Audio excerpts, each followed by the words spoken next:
Nagar Kurnool parliament BRS అభ్యర్థి RS Praveen Kumar ఎన్నికల ప్రచారంలో దూకుడు పెంచారు. ఎన్నికల ప్రచారంలో భాగంగా వనపర్తి జిల్లా కేంద్రంలోని పాలిటెక్నిక్ కళాశాల మైదానంలో మార్నింగ్ వాకర్స్తో నడిచారు.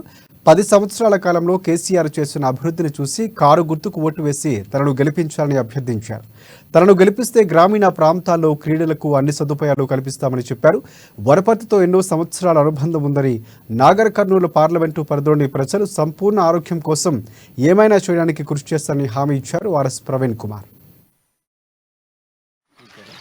ఈరోజు మా అందరి దినచర్యలో భాగంగా మరి ఎంతో పేరు ప్రఖ్యాతులున్న దాదాపు 150 సంవత్సరాల చరిత్ర ఉన్న Sri Krishnadevaraya polytechnic college ground లో వాక్ చేయడం జరిగింది. చాలా అంటే చాలా బాగున్నది. మా అందరి అలవాట్లు ఇవి. ఇంకా చాలా మంది కూడా వస్తే ఈ గ్రౌండ్స్ కు బాగుంటది.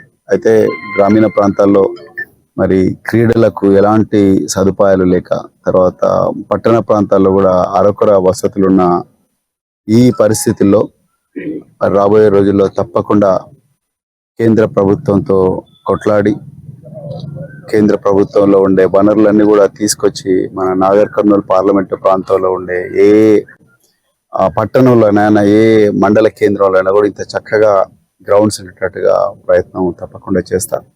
ఈ వనపర్తి గ్రౌండ్ తో నాకు చాలా అటాచ్మెంట్ ఉన్నది. నేను చాలా సార్లు ఇక్కడ వాకింగ్ వచ్చాను. చాలా మంది మిత్రులను కూడా కలవడం జరిగింది. ఈ రోజు ఇక్కడ కూడా మరి మా మిత్రులందరూ కూడా చాలా మంది ఈ గ్రౌండ్ లో వాక్ చేశాం. చాలా ఆనందంగా ఉంది. అందరూ ప్రతిరోజు కూడా ఈ విధంగా మార్నింగ్ వాక్ వచ్చి వాళ్ళ ఆరోగ్యాన్ని కాపాడుకోవాల్సిందిగా నేను నాగర్ కర్నూలు ప్రాంత ప్రజలందరికీ కూడా పిలిపిస్తున్నా. సో రాబోయే రోజుల్లో వాళ్ళ సంపూర్ణ ఆరోగ్యం. ఈ రోజు మా అందరి దినచర్యలో భాగంగా మరి ఎంతో పేరు ప్రఖ్యాతులున్న దాదాపు 150 సంవత్సరాల చరిత్ర ఉన్న Sri Krishnadevaraya polytechnic college ground లో వాక్ చేయడం జరిగింది. చాలా అంటే చాలా బాగున్నది. మా అందరి అలవాట్లు ఇవి. ఇంకా చాలా మంది కూడా వస్తే ఈ